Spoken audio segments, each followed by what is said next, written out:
Hi, One Best PR Videos. I'm Peter Loshak. This is Mike Brenner. This is the MLB Odds Couple show for the games for Sunday, April 10th. We're actually shooting this early on Saturday, so we don't have any lines. We're going to give our thoughts on pitching matchups and the team matchups because, you know, we get Sundays off. Yeah, you know? That's right. That's a good thing. A lot of our fans say, you guys must work 7 days a week. I'm like, no, actually, we only work 6.5. You know? You're a trip. It's true. Well, my work never ends when I get home. I got 2 little girls, 3 and 6. I'll tell you what, that's a full-time job on top. Hey. I don't know how my wife does it. And my work never ends. I got mental issues, and that's a full-time job right there. So no, that'll wear you out as well. Yeah. So I'll tell you what, though, there is some great pitchers. You know, going to be. Yeah. Well, the first thing I want to get your thought on. Let me start with this, okay? Mm-hmm. Let me start it. Jered Weaver, right? Yeah. He's got every time he's out, I'm like, do I want to fade him? Do I want to fade him? Do I want to fade him? Right?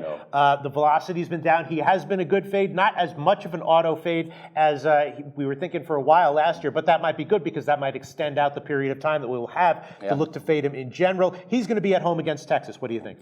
I think I couldn't say it any better, and unfortunately his career is obviously winding down, and they don't have a whole lot of other options at this point, so that could be a slugfest because Texas opened up their bats yesterday big time. So.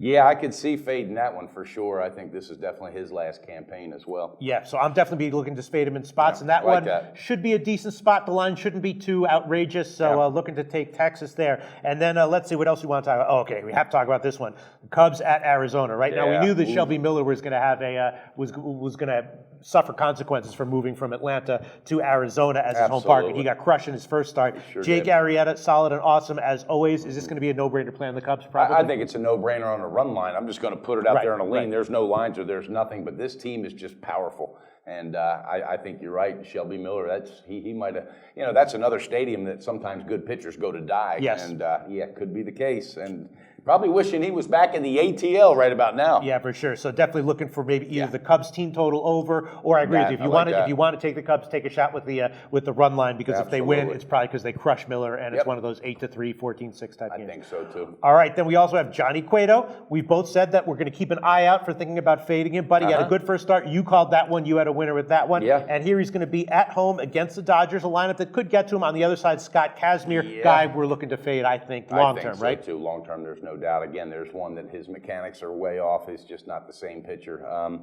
Cueto might have a strong outing. I think a lot of that depends on the outcome of Saturday's game. But, you know, again, I think Cueto, as the season goes on, the more pitches he throws, I will be looking to fade him and Kazmir both, actually. Yeah, but Kazmir, I think, more immediately. Exactly. That's going to be a tough one. It's going to depend on the line with that one. And then in the Yankees in Detroit, Tanaka against Verlander, two lineups that can get to a pitcher if they're struggling. What do you think? You think Verlander's going to be okay, or you think he might be a little bit vulnerable against the Yankees? I think he might be a little vulnerable, Pete. He's another year older. I don't know if he's going to come out, I don't know. I can't call it. That's one of the ones I got to sit back and wait because I may be fading Verlander as the season goes on. And Tanaka, he's probably overdue for a decent outing. Right. So okay, and then let's talk about Felix Hernandez. You know, the interesting first start where he gave up 1 hit but 5 walks, something like that, and lost.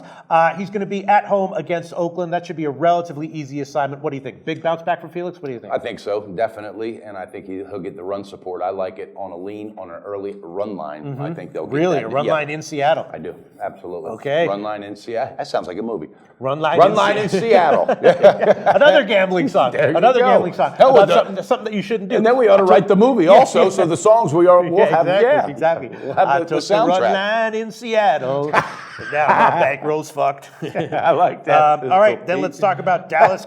That's what you ought to do tonight. You got tomorrow off. I'm expecting by Monday a couple songs, pen to the paper, buddy. I want them Took the run line in Seattle, and now my bankroll's fucked. Didn't know it was a pitcher's park, and something like that. We'll see. Something like that. All right, okay, so let's talk about Max Scherzer, right? Starting at home against Miami. Miami's got some pop in their lineup. Yeah, they do. I don't know what I think about that one. Sorry I brought it up, actually. No, but again, Mattingly's his effect will wear off probably sooner than later, and I don't know, man. That one's a tough one. I got to stay off of that one as well. All right, and let's talk about the Mets and Philly. Now, in the Mets-Philly game, there was a massive line. I actually brought that up in my series preview show with Ian Cameron that we talked about. I gave the opinion, I was like, the Mets are going to be massive favorites, but you know what? I think I'm going to be betting them anyway. And in that first game with Jacob deGrom, I was like, you know what?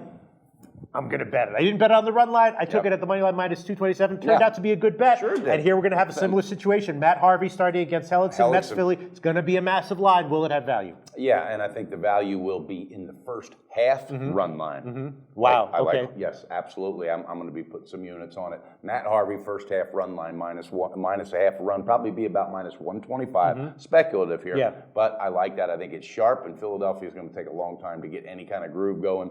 The Mets already got that mojo going on. So you don't think it might be better to just take the full 9 innings of the Mets? Like, what if Harvey gives up a few fluke runs early? And then, I don't see that happening early. Right. I don't. I see him having a commanding performance. I really do. All right. And there's one other one I wanted to talk about. Let's the D-Rays against the Orioles. The Orioles are sending Vance Worley to the mound. I made a lot of money with that guy when he was with the Phillies 5 years ago. Yes, I had a good read on him, too. Sometimes he was bad, sometimes he was good. I've had a good read on him in general. I don't have anything to say about him this year, but what's your take on that one? Well, my take on it this year is I think it's going to be a good under. And again, there's nothing set, but Odorizzi also has capability of having some shutdown games. So I like that. I'm going to be looking at that, leaning on an under. So I just Baltimore, wanted to get they that have some pop. They might have a little bit of an overvalued lineup this year. I think is that they the only one we didn't touch on that you want to bring up? Actually, yeah, that's about it because Verlander and Tanaka, we already talked about them. And then you got Houston. Anytime Houston's playing, you got Dallas Keuchel on the mound. Yeah. That's interesting.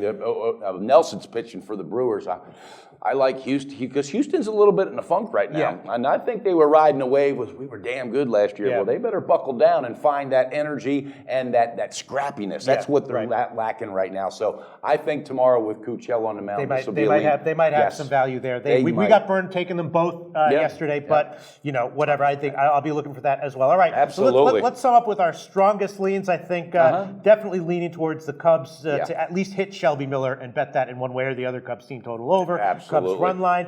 We're both going to be thinking about fading Jered Weaver, betting on Texas on Sunday. Yes, right? for sure. I think those are the two strongest leans. And I like the Mets. I like them on that first half with Matt Harvey to lock down. First half run line Mets. That's a strong lean that I like. And another one that I like is Houston with Keuchel. Okay. Yeah. We'll be back on Monday for the MLB card for Monday. Absolutely. Great show, Pete.